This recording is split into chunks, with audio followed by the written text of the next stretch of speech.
Welcome to this week's episode of the Top Podcast. First, we have some somber news.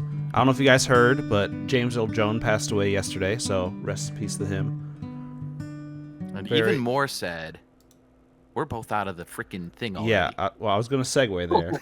I was going to give some actual respect before we just we can restart if you'd prefer not to use it. No, that's okay. No, we're live. We do it live. So all right. If you want to look like the a-hole, that's on you. The pressure, I feel it in my heart. But we are sad to say that this week, 3 people have been eliminated from the survival pool. So Mike, Cantwell, and myself all trusted a team from Ohio to be able to beat the New England Patriots, and oh my gosh, they could not. Didn't they make like some crazy punt when they should have? It depends who you ask, Andrew. But yes, they punted with like a little over 2 minutes left, 4th and 5, deep in their own territory. But it's like, dude, you guys haven't been able to get like a defensive stop all day. Would you rather have Joe Burrow on 4th and 5, or would you rather trust your defense that hasn't been able to stop anything? And they punted and then proceeded to give up like 3 first downs and lose the game. And I was just like, come on, guys, you did this on purpose to spite me. And really, though, the stupidest decision of the entire thing was that you and I didn't make a point to pick a different game from each other and double the odds of, like, you know, one of us making it farther. So there'd be some kind of, like, I wanted to stakes. win. Then I wouldn't have to buy anyone a T-shirt, but, you know. Right? That's what I now get. We're just going to have to, like, give people advice and see if anyone trusts us. I can't believe thoroughly unearned. I can't believe my wife made it further than me in the pick'ems. Oh, no. But yeah, so I'm your cheering for her. father-in-law has also made it farther than me, and all he did was go with my initial pick. My initial plan was I was like, I'm just going to pick against the Panthers. That's what everyone else did for the most part. Oh my gosh, I was like, and then I was like, no, we'll play it safe. Yeah, I didn't trust the Saints week 1. Yeah. Stupid. But there are 10 people left in our survival pool, so may the odds be in their favor, and things are going to get crazy as football goes on. Anyways, I'm one of your hosts, Rob. Joined with me are my friends Mike. Hey, yo. And Lou. Gracias. And we like to start off each podcast with an icebreaker. You got a question for us, Mike? Yeah, so we're going to call this little icebreaker anti-hipster takes, or I'm still workshopping it. We could also call it, bandwagon seal of approval. Basically, I just want to know what is something that everybody already knows about that's super popular, but you're also kind of like, yeah, I like it. I too like we don't talk about. I think we sometimes try to like avoid saying the obvious and popular thing sometimes. So I just want to know something that's big and popular that you also like. You want to start us off? And I can go first. I really like Stranger Things. There, I said it. Even season 3? No, I was not a big fan of season 3, but I thought season 4 redeemed itself beautifully. And I also thought the first half of season 3 was some of the best TV I'd ever seen. I just thought the direction they went with the second half got a little too cheesy for my taste. And that's coming from somebody who really likes Cobra Kai. So, you know. Yeah, but overall, you know, I like the dark, grimy aesthetic of the show. I like the homages to Stephen King and Spielberg and, you know, all that good stuff. And yeah, I'm looking forward to that 5th season more and more every day. So there's my anti-hipster pick. Are they doing it for the season? I thought they were going to be done after 4. No, 4 was a huge cliffhanger. Well, not really cliffhanger. But so I don't know if I've talked about Save the Cat on this podcast or not, but I read a book called Save the Cat Writes a Novel. It's basically just a plotting method that you can do for like having a structure for your story. And most stories will have, you know, you'll see there's this point where everything comes to a head and everything collapses and you have like the darkest possible moment. And that kind of leads into the final act where the hero has to overcome the big bad, whatever that may be. And that's kind of where they left us at season 4, where it's like, okay, we kind of made it out alive, but like, holy crap, did hit the fan, if you know what I mean. And so season 5 seems like it's ramping up to be the final confrontation, and they're gonna wrap it up after that. I wonder what D&D villain they're going to use, because Vecna's already pretty big in the D&D lore there. Yeah, I have my theory, but I'll keep it to myself. Ooh, it's gonna be as to, Tiamat. avoid spoilers. I don't know. I haven't watched season 4, so. Lou, you got one? Oh, I'm gonna go for One Piece. I Nice. was pretty against One Piece for a long time, just because of how long it is, because how much people. But you like Naruto, but you're against One Piece? I grew up with Naruto. I did not grow up with One Piece, so I have a complete bias towards Naruto. And I still, I'm on like episode 300 on One Piece, I still believe pound for pound Naruto is better, in the sense of characters at least. But the story progression can be slow in One Piece, but overall, it's crazy how they've gone so long and have remained such a good piece of art. So that's my one. I completely forgot about this, so I'm just going to say Dungeons and Dragons. It's a fun time. Nice. Would recommend. It's I don't think that's. I think that's still pretty. Well, they did make a movie. No, it's hit the mainstream. yeah, you know why it hit the mainstream? especially comparatively. Critical Role is why it hit the mainstream, sir. I was But gonna say also, Stranger yeah, Things, say but, both you of know. those. Both of those were reasons. I just wanted to. Did you what guys is see it? that movie, the Dungeons and Dragons movie? It was a fun movie. I went in with no I did- expectations. It was fun. Yeah, I Yeah, didn't see it, okay. but I'd be down to watch it on streaming on a late night. I when think it's already had a on- beer and a pizza. HBO, maybe. I have that. Yeah, but I mean, it's. I wouldn't go in expecting anything crazy, but it's like if you go with no expectations, you'll have a fun time. Yeah, it looks like a fun summer movie. Sadly, it flopped, so I don't think we're gonna get a second one because they released it. Gosh, what were the big ones? I think no, it was between something and I think it was right after the Mario movies when they released it. So they were just doomed from the start. I'll say it. Mario movie, also a fun time. I enjoyed every second of that movie. I watched the first like half of it. It was okay. I wouldn't say I enjoyed every second, but it was okay for a kids movie. Yeah. I just wish the voice actors would have tried a little harder, except for Jack Black. Jack Black actually tried in this one, unlike what it looks like he's doing in the Minecraft movie. Yeah, I wouldn't try for the Minecraft movie either. No. That's just. Oof. Lou, did you see the Dungeons and Dragons movie? I'm sorry, I think I cut you off there. Oh, I did. Yeah, that's why I recommended it. Yeah, it was pretty solid. I enjoyed it. Yeah, nothing.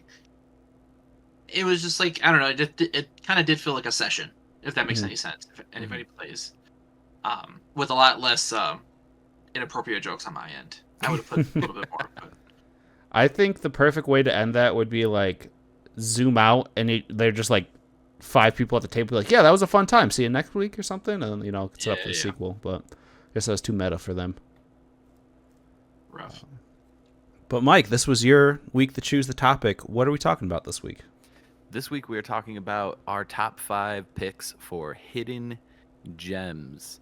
Doesn't matter what the topic is; they just have to be things that you think slap that don't get enough recognition. Why don't you start us off with your number 1? My number. Whoa! I'll start us off with our number 5. How No, about that? that's no. You go from 1 to Go 5. We'll go. backwards. Everybody. We'll meet in the middle. Lou starts at 3. It's just chaos. We're just rolling. We rolled a D5. That's a new thing. My number 5 is a video game that I know a decent number of our listeners will have played because I have been pushing it relentlessly for the last few months. That is Tricky Towers. Tricky Towers is available on Switch, PS5, PS4, Steam. I imagine it's available on Xbox and other Xbox lettering. But essentially what it is, it's a cheap game. It's like $10-$20 somewhere in there. And it's like Tetris, right? You have all the same pieces from Tetris.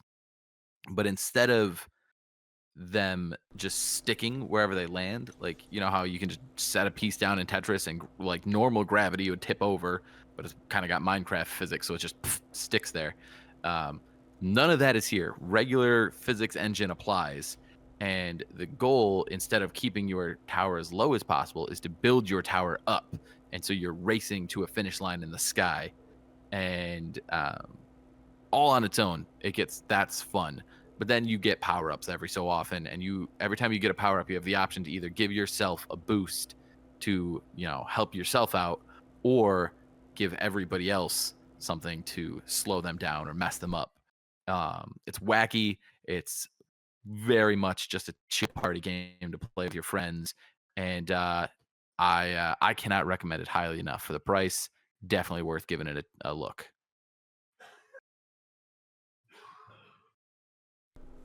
I think we've played 1 or 2 matches, you and I, and it does have couch co-op, so that is a plus.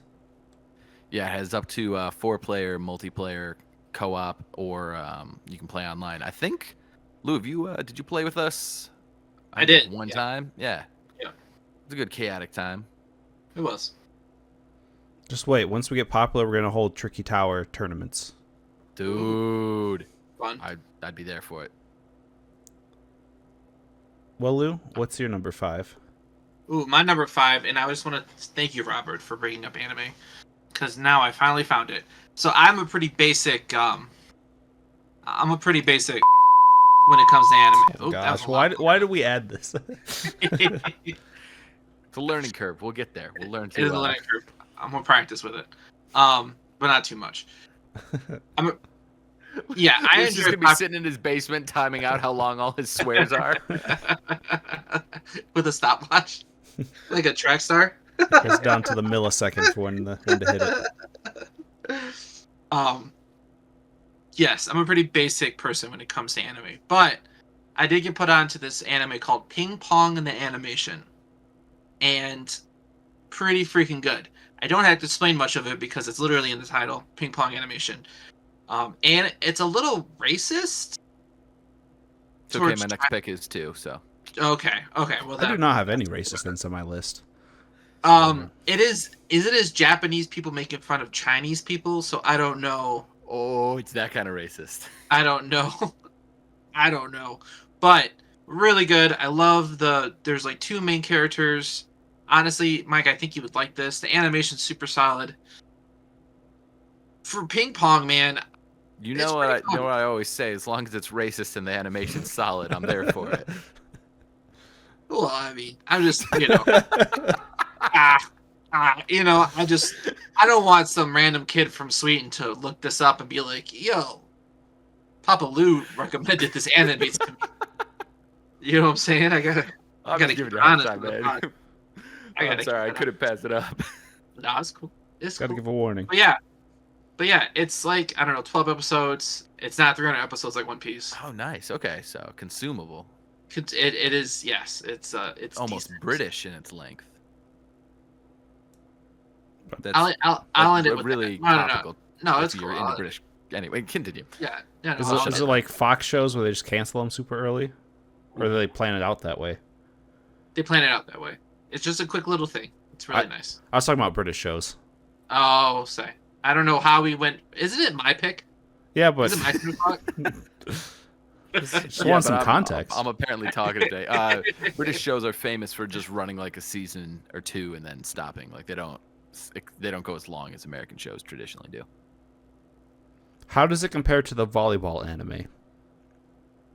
It is on par, I think. It's on par. I love the volleyball anime so much that I probably won't go back to it until I'm like 40. Out of curiosity, is there a billiards anime? Because I feel like that would really be the one that I'd be interested in.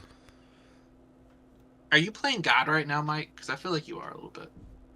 I don't know what that means. In this context, at least. I don't know. I just think it's funny that whatever I say gets put on the pod now, so. Going for the sound bites. Censor me anymore.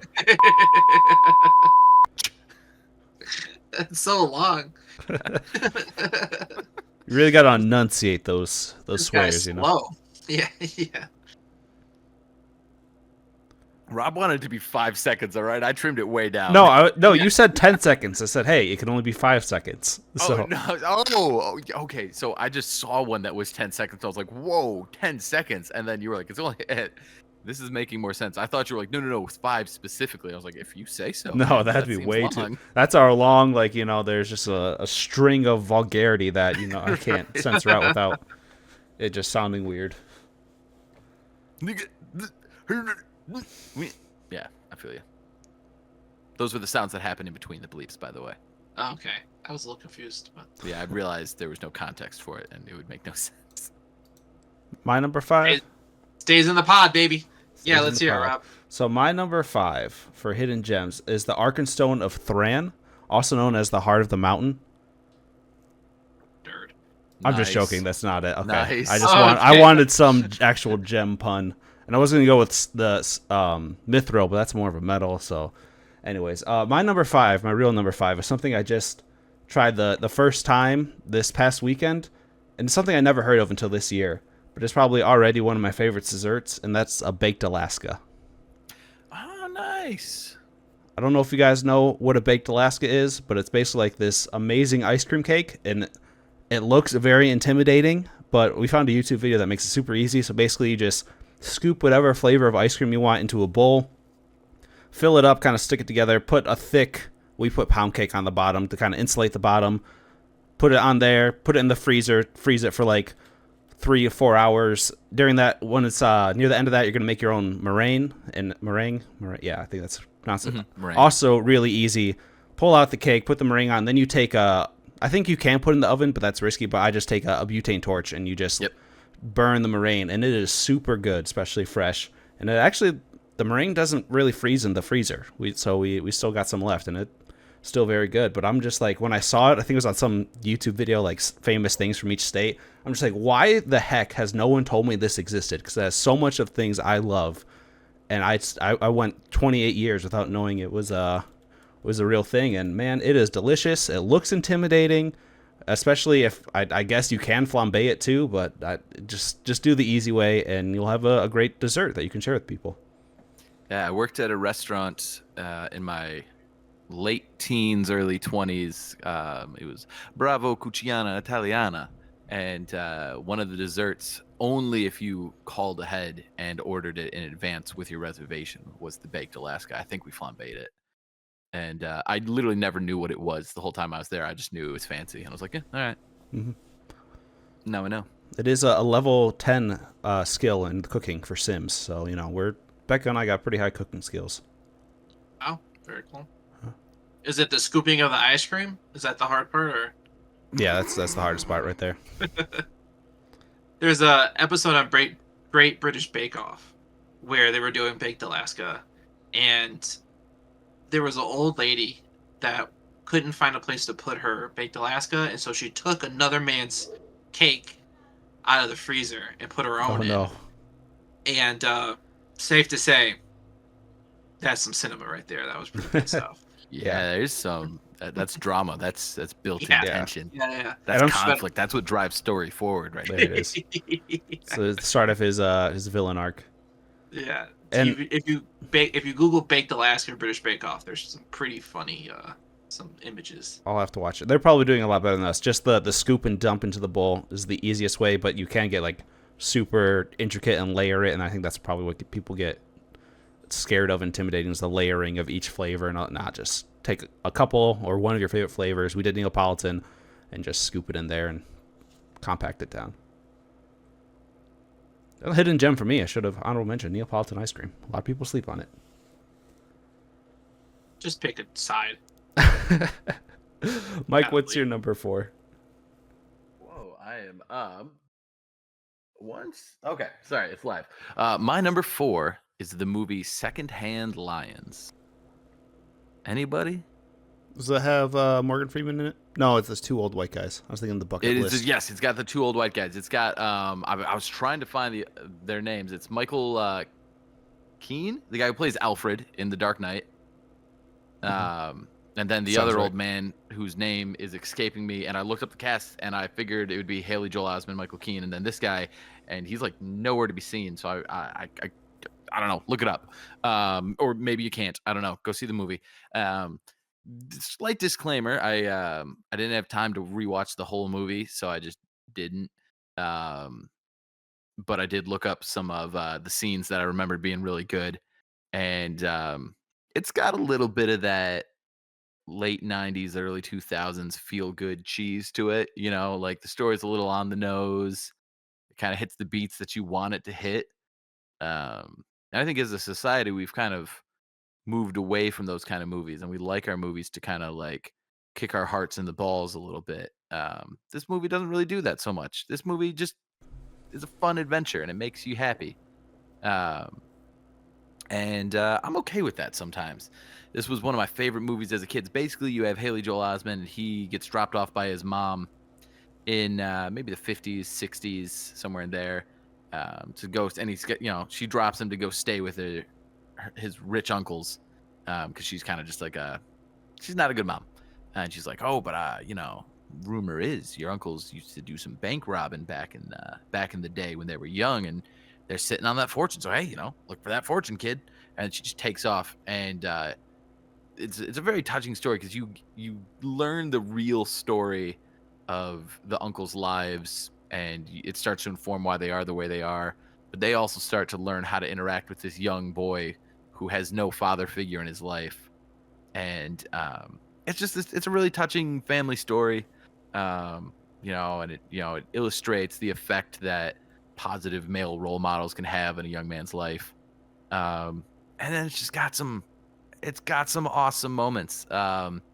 If you're the type who's like, I'm not going to watch this movie, but I'd watch a clip or two, look up the Secondhand Lions bar fight. Look up the full thing. It's hilarious. It's so good.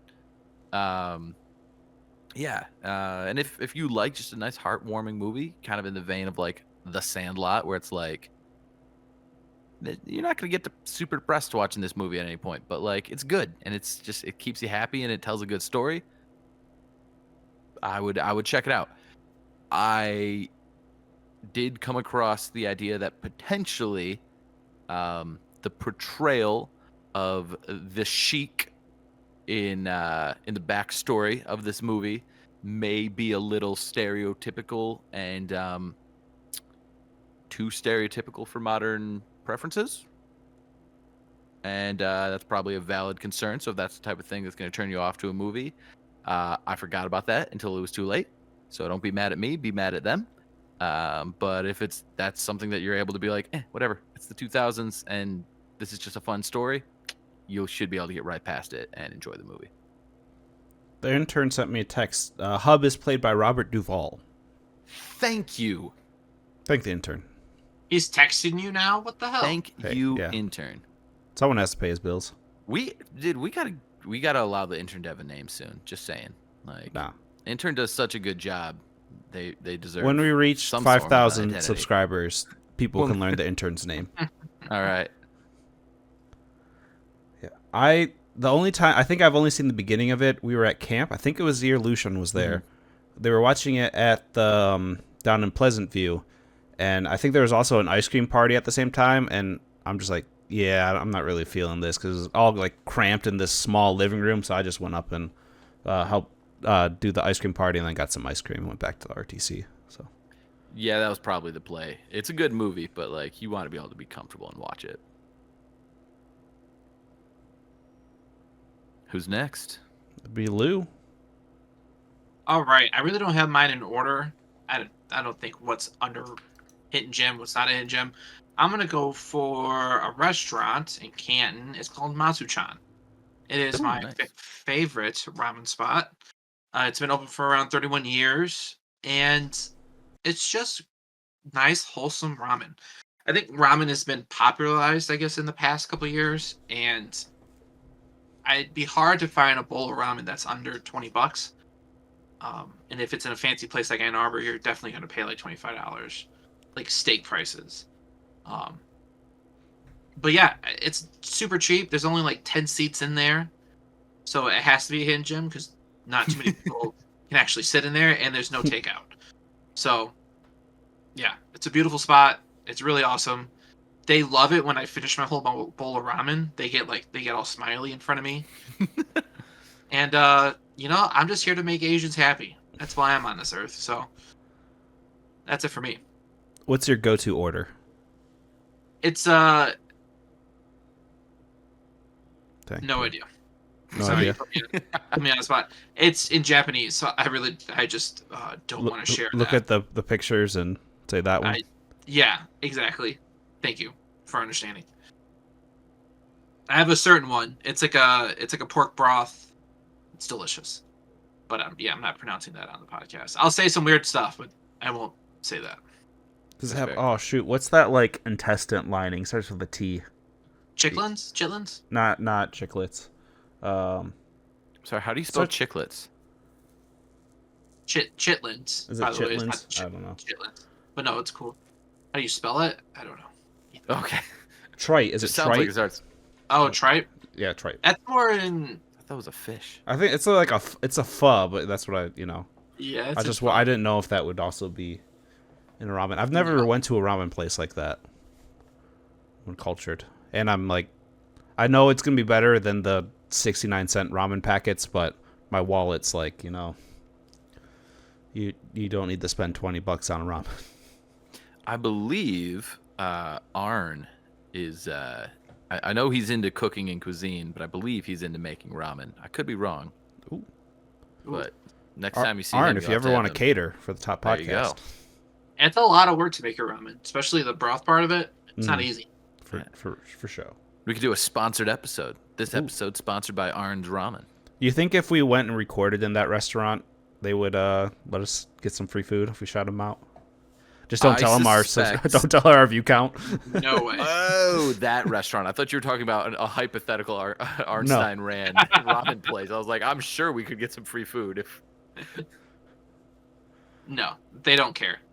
They're like closed. They go out back to Japan in the winter, which is like the one time I want ramen the most. They don't care. I think we've talked about this before. I remember, at least maybe off pod we've talked about it, but I've heard that before. It's probably Yeah. from you. They don't give a flip. They don't give a beep. Let us know your favorite ramen orders down in the comments. I'm interested. What should I do? What should I try? What's your favorite ramen packet? Dude, I'm so basic. I just get like the beef, but then Oriental? I'll put some egg in there and everything, some garlic. I try to spruce up a little bit, but not too much. Shout out to the Preston from camp. He's the one that told me about the egg and ramen trick. Preston actually just texted me about our podcast. Actually, that was Ooh. funny. Preston listens? Yeah, man. Dude, we're Whoa, what getting up, traction Preston? in Southwest Michigan. Watch out. Are we the biggest podcast in Jones? Maybe. Joe, There's, in Jones- there's I not mean, a there's lot more of things crack that I think we're houses. the biggest in. By, Sorry, we just- What per person, we have the best percentage of listenership there. highest population of podcast Per capita, listeners per whatever. pig. Yeah, oh gosh. Perfect. So my number 4 is an old game. It came out in 2003 on the PC, PS2, and Xbox, and it is Jurassic Park Operation Genesis. Now, this is your typical roller coaster type coon thing where you can, you make your park and have different exhibits and everything. But if you're a young gun like me who would just so happen to accidentally delete the park entrances and then have the T-Rex or Spinosaurus fence go out, crazy stuff can happen. So my sick-minded, because like Roller Coaster Tycoon, people would drown like people in the waters, like the employees. But this one, it's actually dinosaurs running around just eating up like anyone and everyone, and like even the dinosaurs will fight over who they can maul. But it is just such a, I haven't played it in a long time, but it was such a fun game. And I just like the havoc you can do, and then like I would go for a while, like until you hit your objective for the story missions, and then of course everything's getting deleted, and it's just pure chaos. And I loved every second of it. I think they tried to reboot it recently, like something similar, but I did not hear any good reviews from it. Jurassic Park Murder Simulator. Yep. I say so that's like the equivalent of like, when you're playing blocks with a little kid and they're just like, I just want to knock it over. That's what that makes me think of, is Rob Yep. just being like, I'm gonna kill them all. I had those dark urges as a kid, just murder them all. Burn them all. Mom, what's an intrusive thought? Just go downstairs, baby. Go downstairs, please. You hear the door lock. Yeah. I don't think in 2003 people were talking about intrusive thoughts like that. Probably not. Mike, what's your number 3? My number 3 is.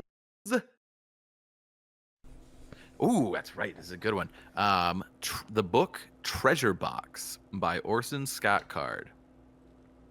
This is nothing like Ender's Game, and that is okay.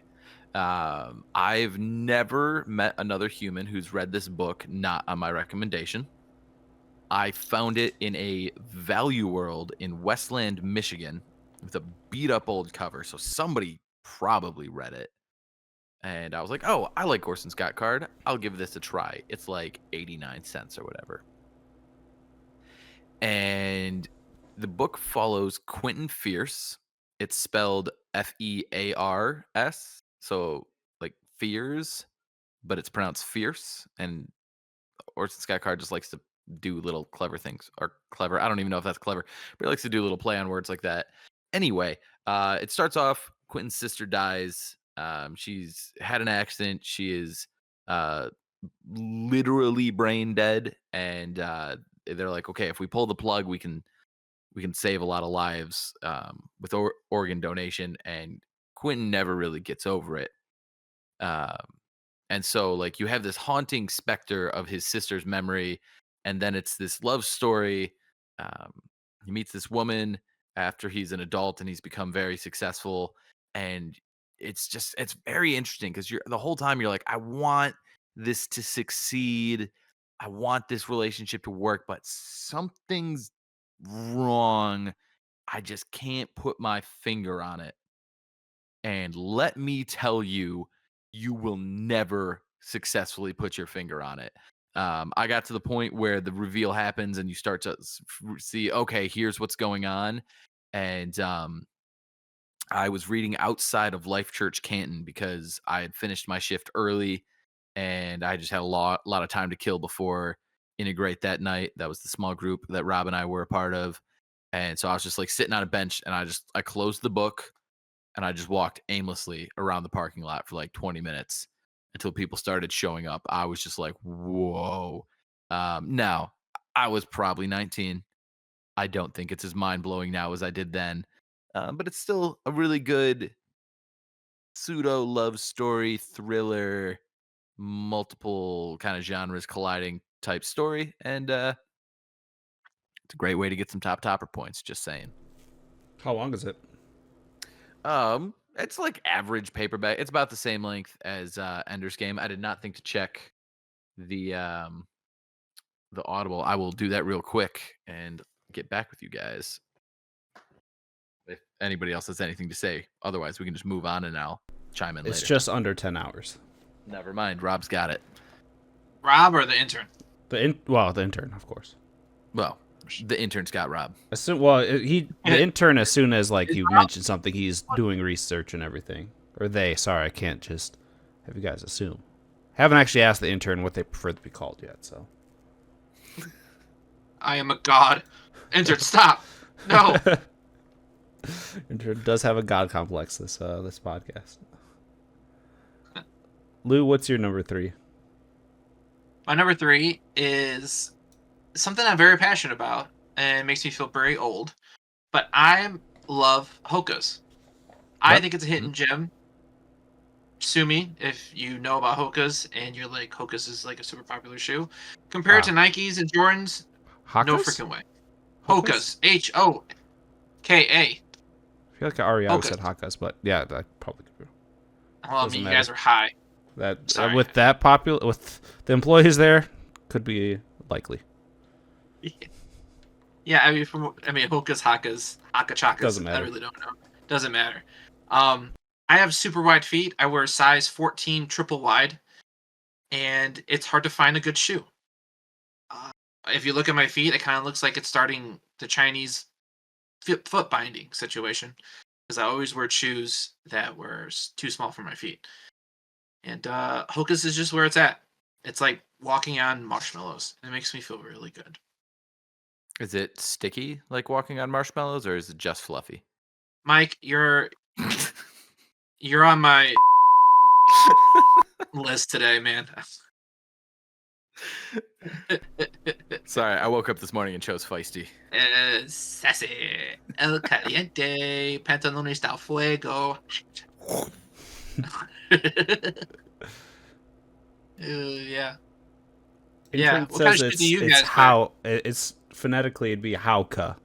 So hauka. They can eat my. Whoa. Don't tell the intern that. They're gonna quit. They don't know what we do. Yeah, We look so foolish. They make us look so good. I was gonna say, intern's been killing it today. You gotta be Interns nice have. to the I'm intern. sorry. I'm so sorry, intern. Mike's been mean to me. Hurt people. That's just the truth. So. All I'm hearing is that you're not denying that Hokas are a very sticky shoe. Hauka. Sorry, Hoka. You got stock, homie? What the hell are you doing? Sorry. Pedaling. What the are you doing? But yes, put the shoe on. You'll never want to go back. What kind of shoes do you guys wear? Tim's. I wear a white canvas pair of sneakers that I purchased for $10 at a Target. Timberland Pros. No biggie. I feel so sorry for your knees. What'd you say, Robert? Timberland Pros. No biggie. Oh, look at you. But when I I'm heard on Timberland- when I'm on the streets, it's I frick with the verse, you know. Yeah, baby. What verse? Converse. Oh, Converse. And Lou, Yeah. for what it's worth, my knees are definitely already severely. So Yeah. It's the Support. 22 miles a day you're riding. Yeah, get some support, homie. Oh, Lord. I don't think does your shoe support play a factor in your knee affecting when biking? You're biking? Does that, Yeah. I mean, anything would because that's where you're putting most of your power into, your force. So if it's don't have good support, it's gonna mess up. that makes sense. Ergonomics is crazy. Like even if you have one thing in your front pocket, just one in one of your front pockets, like you could be messing up your posture when driving and things for long road trips. It's Wow. it's crazy. Or so my Yeah. safety What about guy now that- says. I don't. These are flat shoes. They're very much just like a Converse All Star. Just they're not a name brand. And they're also a little more yellow at this point than they are white. But they were crisp when I first got them, man. You're not trying to keep your white kicks white. I did for a while, but I'm not good at it. All right, tangent. Do you guys like keeping your shoes clean, or do you like them getting dirty? Because like Becca loves dirty Converse. I'm like, I want to try to keep them clean for a long time. At some point, I'll just say screw it. And Depends on the shoe. Like I prefer my white shoe to be crisp, but these ones I'm just like at some point I'm just gonna get like a white shoe that isn't canvas, and that'll be way easier to keep clean. But I prefer a little bit of rough and tear on my Converse. I like them to look a little worn in. Same with Vans. I don't like them too crisp personally. how about you, Lou? I don't care. All right, I got other things to nah, worry sneakerhead over here. about. Yeah, I don't. I don't mean, care. I'm If they- far from a sneakerhead, I'd but say. I guess mowing lawns, you just get used to your shoes kind of being. Robert, I haven't mowed a lawn professionally for so many years, and you keep going back to it. Well, Things I that's know your about but Lou, that's he like your. loves to mow lawns and he loves sports. Yep. He likes to be Yeah. touched roughly. Well, I'm just saying that was like your formative years, so you're going to be forming a lot of your opinions. You're working a lot because you freaking worked like a madman during that time. So Now you're just stroking my ego. Now you're making me feel blushy. yeah, just trying to get back in good graces. I don't want to be like Mike on this pod. I've seen what you were throwing his way. I mean, Do your I mean, worst. I'm ready. yeah. Mike Who's thrives next? off of hatred. Who's next? was oh yeah, it was me because the whole started with the Haukas. Focus. Oh yeah. My number 3 is a indie rock / folk band called Mount Joy. They're I think based out of the West Coast, but less than 500k subs on YouTube. But that's the band I went to see at Red Rock Amphitheater, and that show was packed out. So I guess maybe just all the fans travel to that show because it's a decent sized venue. But songs you might know by them is Astro Van and Silver Lining is their biggest song. It was certified gold.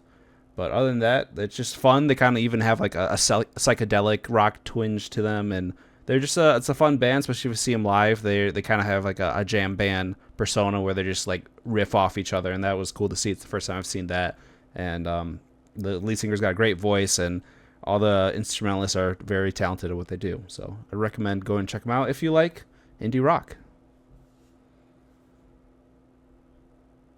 Sorry, I was muting myself and trying to listen to the song, and I'm guessing Lucian's doing the same thing right now. So I'll just jump in. Astrovan or Silver Linings? Astrovan was the one I went with, and it was a jam for the first 4 seconds. Let me tell you. Ooh, there we go. It's the Vine equivalent. So the Lemon Law of Vine of music. 5 seconds. That's all you get. I was sold. For 5 seconds, I'd listen to the whole song. What's the band called again? Mount Joy. MT nice. Joy. Oh, I like Mount Joy. There we go. I like Mount Joy quite a bit, actually. Yeah. Solid band. I like Julia's my favorite. Julia's a good one. I like Julia quite a bit. Yeah. Singer really does uses his pipes in that song. That makes me whoa all over myself. Mike, why did you install this sound effect? You've doomed us. I think it's paying dividends very quickly personally, but that's just me. I've had to censor myself for too long, gosh. All right, I was going to do something, but I don't want to overkill. Mike, what's your number 2?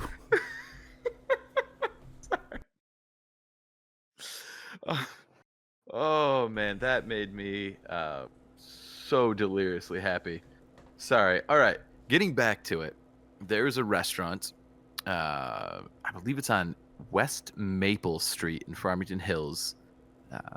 It's a little bit north of 14 Mile and Haggerty, called the Uptown Grill. Grill is spelled with an E at the end. I think that makes it fancy. They have something there called Mediterranean nachos. Ooh. Oh, I see it right now. Oh my dude. Lord. First of all, the plate is as big as your head.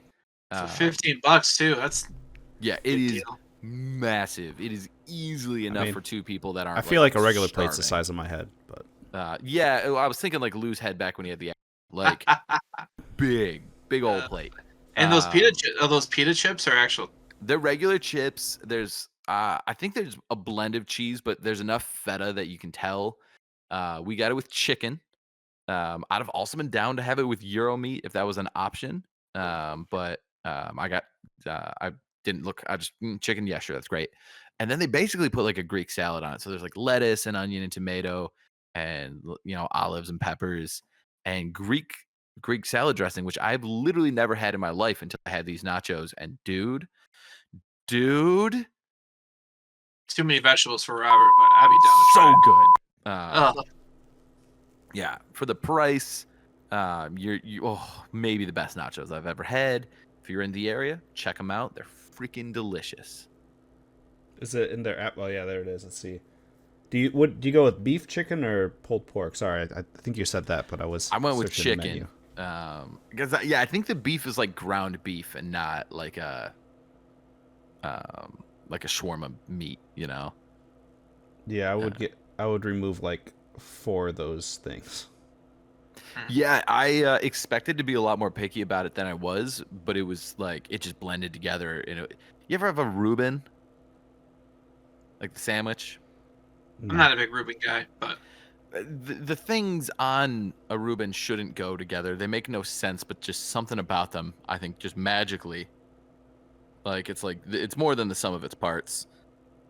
And things that I didn't think I would ever want coalesced into this beautiful culinary moment. And the same goes for these nachos. Things that I was like, I'm gonna pick off the tomatoes, but I was splitting them with somebody, and it was like, all right, I'm not gonna be picky. I'll just eat around them, and I didn't pick a single thing off. It was majestic. Yeah, olives and tomatoes are a texture thing for me, so I wouldn't be able to.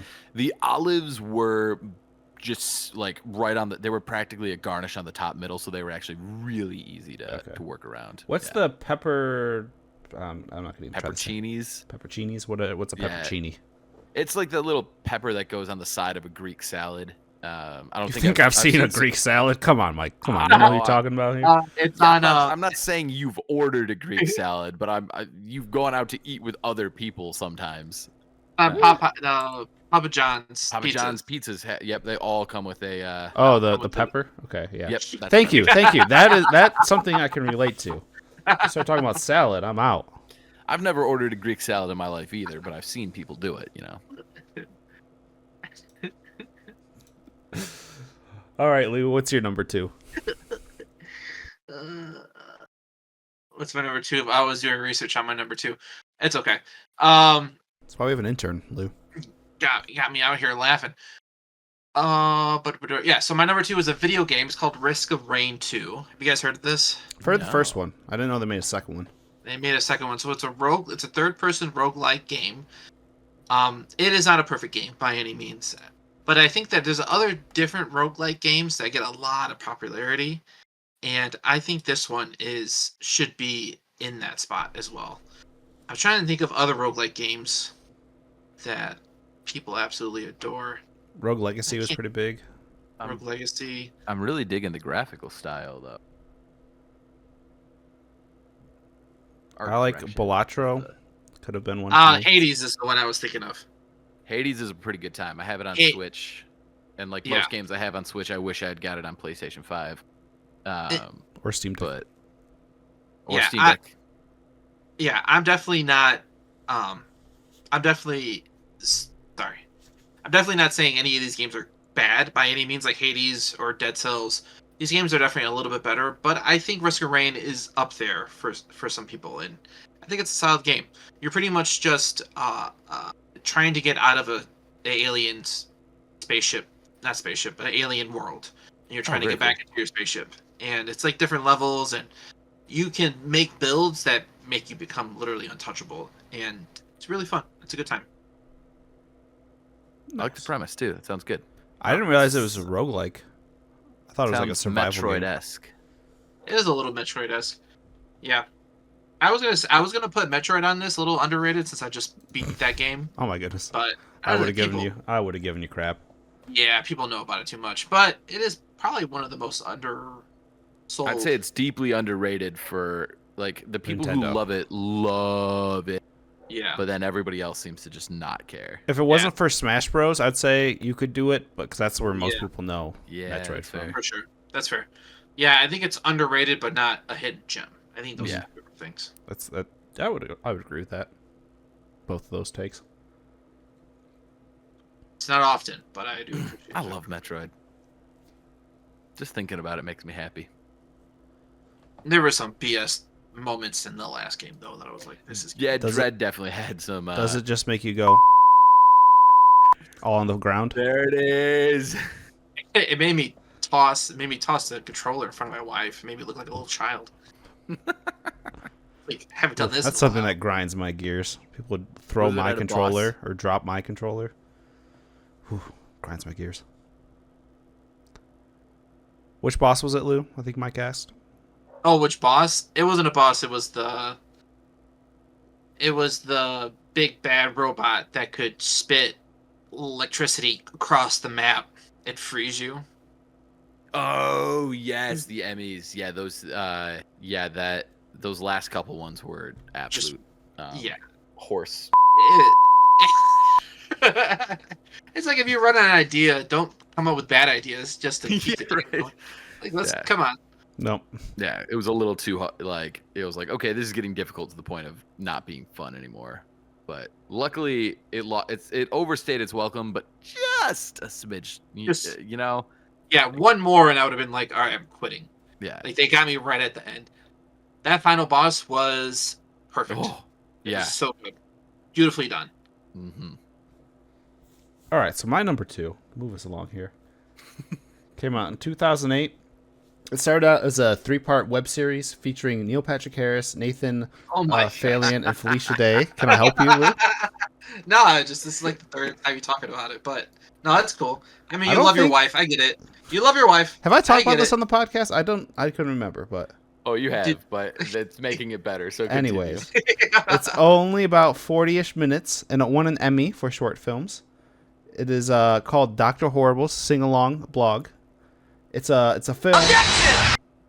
Are you serious? Are you serious or no?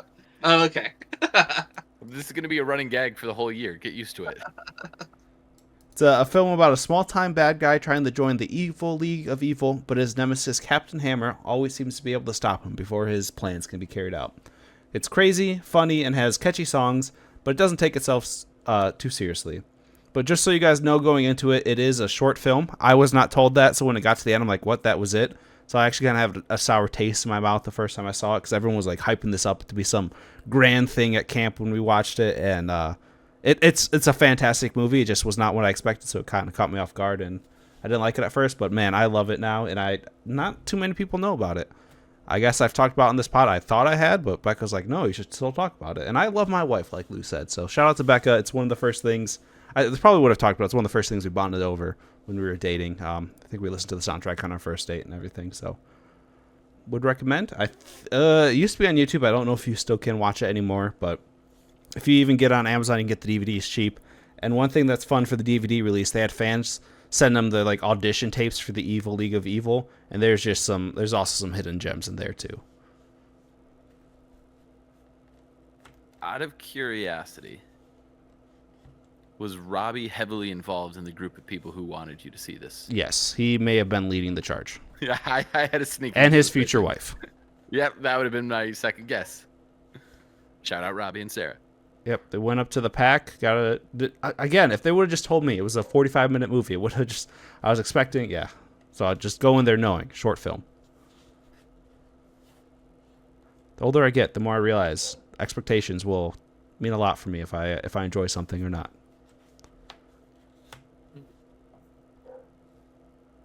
All right, That's Mike. fair, man. Oh. Sorry. No, you're good. What's your number one? My number one is an artist.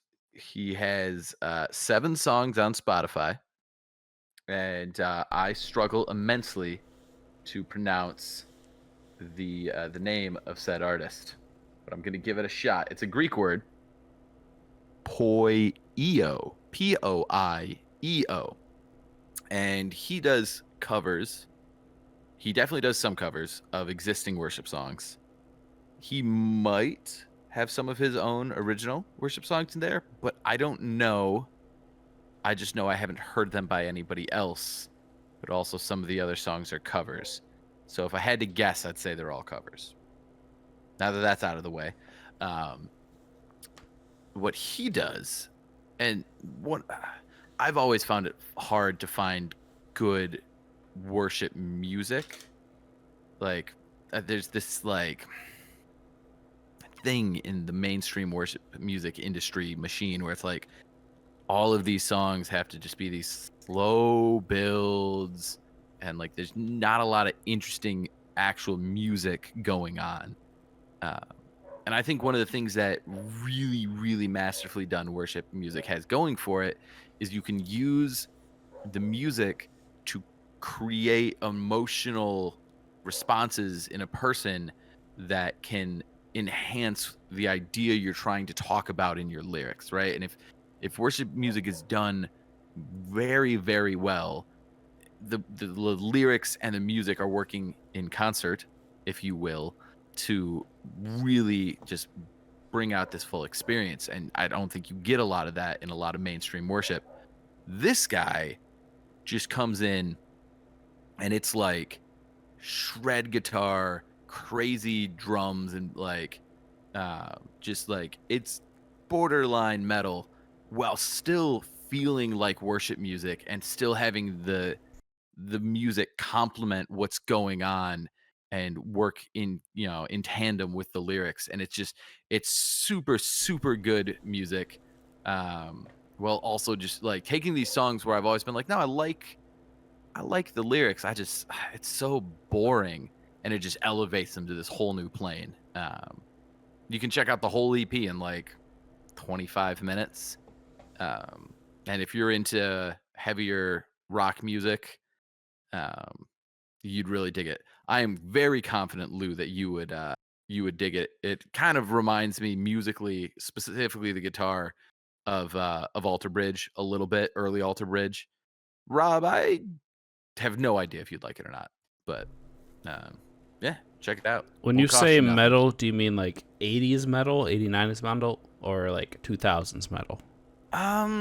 Very different thing. I guess it's heavy metal. It's But not like heavy chugging metal. It's more like shred, but like the drums and the instrumentation are closer to like a post-hardcore, maybe like a Pierce the Veil style of I drumming. do like some post-hardcore. Yeah, I mean, yeah, check it out. Get back to us next week. Let us know what you think. But You have to text me the name because I don't remember how to spell it. yeah, I'll toss it in the group chat, or I'll toss it on the Discord. Everybody can check it out. Join our Discord. Link in the description in the general, and you can check it out. That's how you plug a Discord, baby. Boom. I'm killing this. Stuff. He said stuff. For sure. Well, Lou, what's your number one? My number one is a book written in 2014. It is a dystopian science fiction novel by an author named Pierce Brown. It is Red Rising. I am a little, I was going to say choir boy, but that's not it. Fanboy? Fangirl? I am a little fanboy for this book. I love this series. I read all 3 books in about 2 months. It has reignited my reading. I've gotten into reading, especially the Bible, but I needed just like a man book. And I was just walking around. What's that super popular bookstore called? Barnes and Noble. I was walking around Barnes and Noble, and I just saw it. And I saw it just on a table, and I was like, this looks cool. Because back in the day, I wanted to get, fun fact, back in the day, my first tattoo, I wanted to get wings on my back. Thank God I didn't classic do that. Late I 2000s. I know. Thank God I didn't do that. But I was super thinking about it. So I've always been into like bird wings, and that's pretty much the cover of the book. And I just picked it up randomly, and it is man, I can't even. I'm lost for words. I'm a fanboy. It is I want to say like an acid trip or a fever trip or just like it is like the Indiana Jones of books, just packed with action. It's a lot of it's described as Hunger Games mixed with Game of Thrones, and I'm for that. I like it. I think I think I'm a little bit worried when you compare 2 popular books to another book. Because it doesn't give it justice, but it has elements of both, and I am just all for it. And all 3 books, the second book, just like most sequels for me, I'm a sequel guy, so the second book just absolutely just blew it out of the water, and then the third book just perfectly landed the plane. And, gosh, yeah. I explained this to one of my coworkers a couple weeks ago, and I've never been embarrassed in my entire life.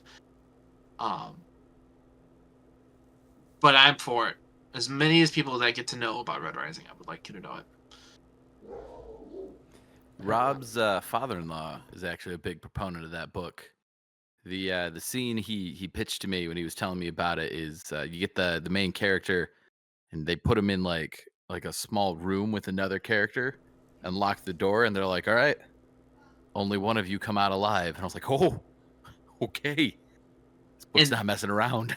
The kid that he kills end up being his best friend's brother. Oh, and then he has to carry. And then Lou, I want to read these like books. It's in like the first couple chapters. Be cool.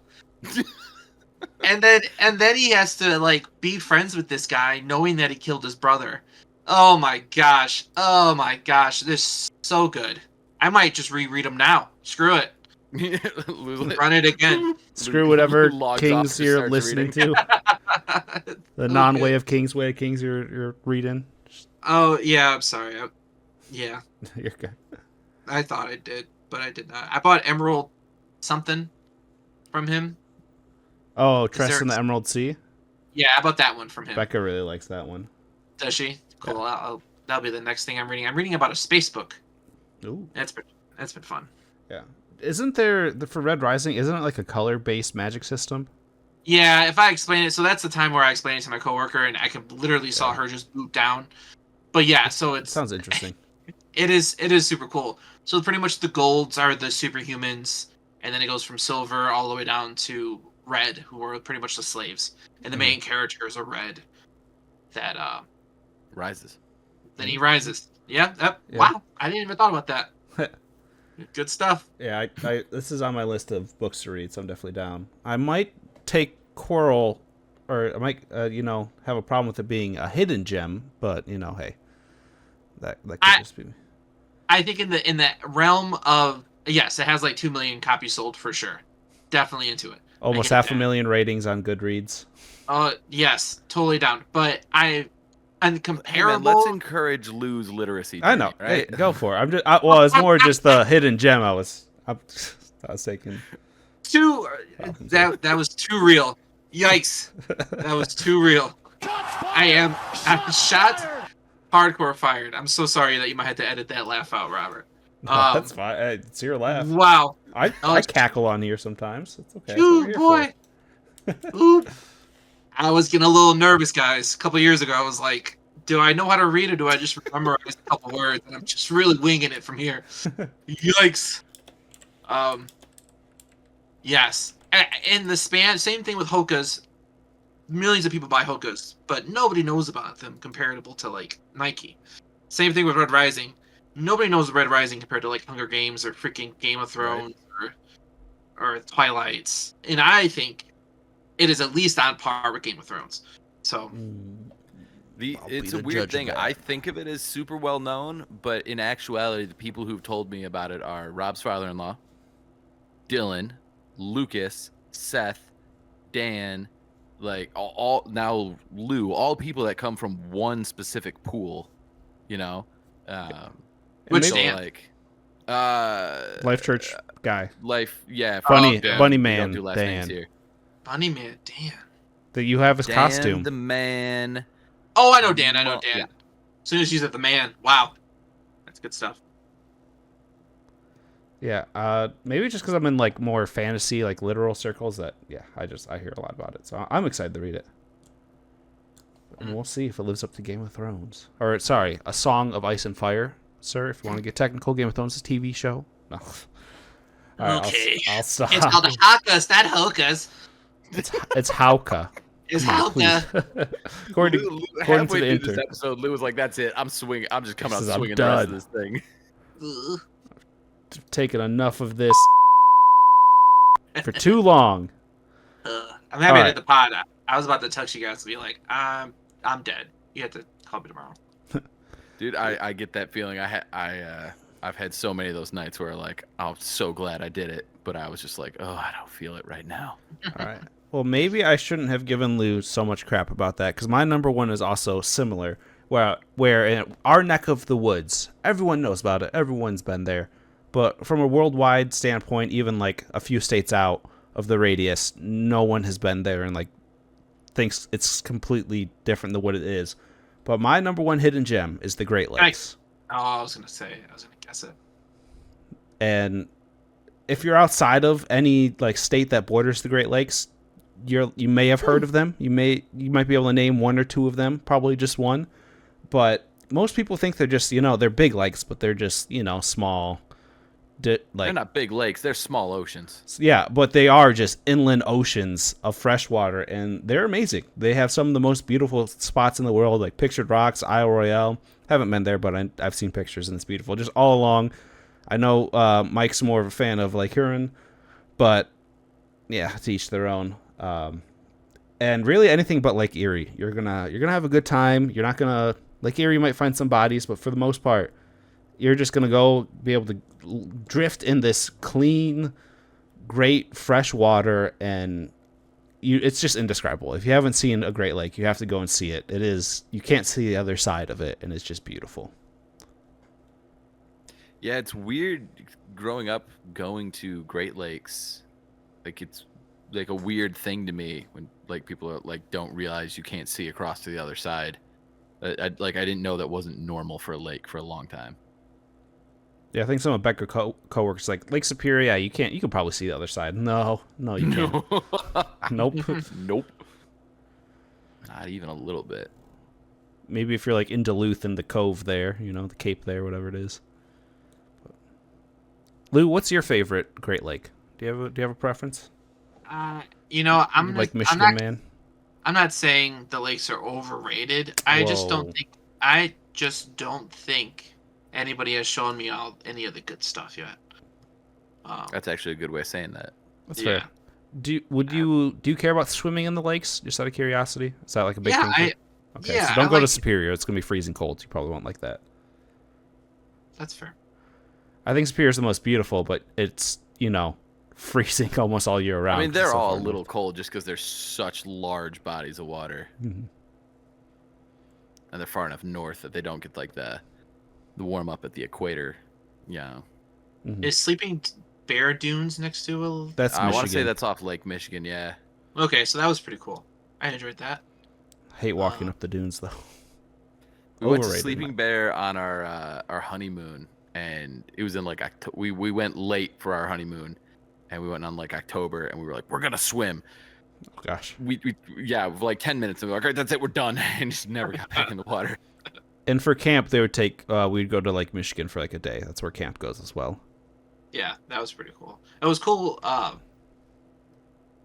Not serving. What else? What's the other one? Singing, worshiping. That's the word. I went to church before. It was good worshiping. It was good worshiping near the lake. It was cool. Mm-hmm.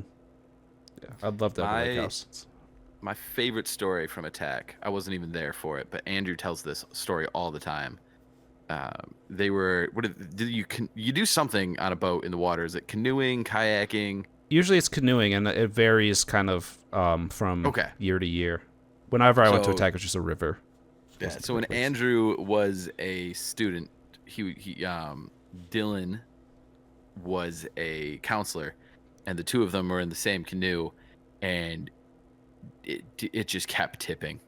And Dylan was like, "Dude, come on, you're killing me here." And Andrew got so fed up that he actually switched to a different canoe. And he was like, "Yeah, it was all his fault. Like Dylan sucks at canoeing. We were fine the whole rest of the time." And he told me this story, he was so worked up. And the next time I told Dylan, I was like, "Do you have any recollection of this?" And he just got this big grin on his face. He was like, "Yeah, dude, he got so mad. I just kept tipping the boat on purpose and then blaming him for it." Not surprised. I was like, "No, that fits both of their personalities to a T." It was just like a perfect storm. So let us know down in the comments if you've been to a Great Lake. Which one's your favorite? If you've been to multiple, or which ones have you been to? If you've only been to one. You guys have any honorable mentions? Dude, it was hard to come up with 5, honestly. I thought it would be a cakewalk. But every time I thought of something cool, I was like, maybe too many people. That I'm gonna say That's how I felt too. Mountain Blade Warband. It's a kind of an older game for the PC. Really fun game. It's just a medieval sandbox that you can basically do anything you want. That's fair. Fun game. I'm sure I've talked about it on the pod briefly before, but the Freddy Fish games, man. Those ones are fun. More of a putt Freddy fan Fish. myself, but Putt-Putt's good too. They're point-and-click adventure game. They're Oh. really laid back. That's the We're old getting school one. yeah. we're getting Joe a Switch for her birthday, a Switch Lite, and one of the 2 games I made sure she had on there. I think technically it's coming from Becca and Rob, but straight. it's the Freddy Fish collection. It's all 5 Freddy Fish games. But not putt, man. I want our money back. She prefers Freddy Fish, and also there was there's not a putt collection, so it was like $45 for 5 Freddy Fish games, or like $15 a game for putt. Worth it. Yeah. Quality Maybe. over Also, quantity. no joke, I think the putt games are actually a little harder. And so because I have a putt game on my Switch, and she would get stuck on it way faster and get really frustrated. So I was like, we'll stick to good old Freddy Fish. That's fair. Just because he looks like Flounder from Little Mermaid. It's actually a she. She. Yeah, I had no idea for the longest time. Flounder or Freddy? Freddy. Interesting. Yeah. Steam Deck. most people are sleeping on the Steam Deck. Would recommend if you don't have the money for a PC. It's a lot better Switch, and you can emulate the mess out of it. Allegedly. I would definitely, if you're trying to decide between the two, get the Steam Deck over a PS Portal. But I picked up a PS Portal a couple weeks ago when I sold the moped, and that thing's pretty fun. It's basically, you just need a Wi-Fi connection, and you can remote play your PlayStation from anywhere you have a Wi-Fi connection. Okay, so you still have to have the PlayStation, though, right? Yeah, you still need to have a physical PlayStation. So I at that point, it's like if it's between I don't know if it's like if you're choosing between a PS5, but you can port the you can HDMI the Steam Deck into a TV. Yeah, you right? can get a dock. Yeah, it'd be a close call, honestly. I might go Steam Deck. Yeah, I would go Steam Deck, 100%. Yeah, well, I think to kind of move us along here, we briefly talked about what our deep dive for next week. Are we good with talking about PlayStation 2? That's the only one we, had I'm any down. really I'm input game. in. Yeah, so join us next week where we dive deep into the most popular video game console of all time, PlayStation 2. So we're kind of talk about our experiences with it, our favorite games, and life, liberty, and pursuit of happiness, I was hanging out with Andrew and our buddy Joe Saturday for the Michigan Slaughter, and then Joe played some Astros. I don't know. It's the game that came preloaded on the PS5, and you can run around in this like old. It's like part of the game where it's just like a giant museum of old PlayStation artifacts, and it was actually really trippy seeing a bunch of the old PS2 stuff. I was like, I forgot all about this, and then Rob was like, "What do you guys want to do PS2?" And I was like, perfect timing. Yeah. So on the Steam Deck, going back to that, you can it's so customizable. It blows my mind how customizable it is. But you can customize the sounds, like the background music. So I have the cursor and all that's the GameCube sounds. So whenever you're in the menu, it makes those sounds. But then the background ambience is the PlayStation 2 ambience music. So it's like hitting both nostalgia waves in my brain, and I like it. Well, thank you guys for listening to this week's episode of the Top Podcast. If you're watching on YouTube, give us a like, comment, subscribe. Let us know an answer to any one of our many questions. Let Lou know how else he should use the bleep function, because I don't think he has enough ways. If you're listening on Spotify, check the comments. I know my wife and Cantwell have both left some comments on Spotify. See what's going on. Get that discussion going. Give us a 5-star review. And leave a comment on that as well, and we'll read the review off on the podcast. Same with Apple Podcasts. But other than that, hope you guys have a great week. We'll catch you next time, and go Lions. Peace out, mother. Oh, of course. Goodbye.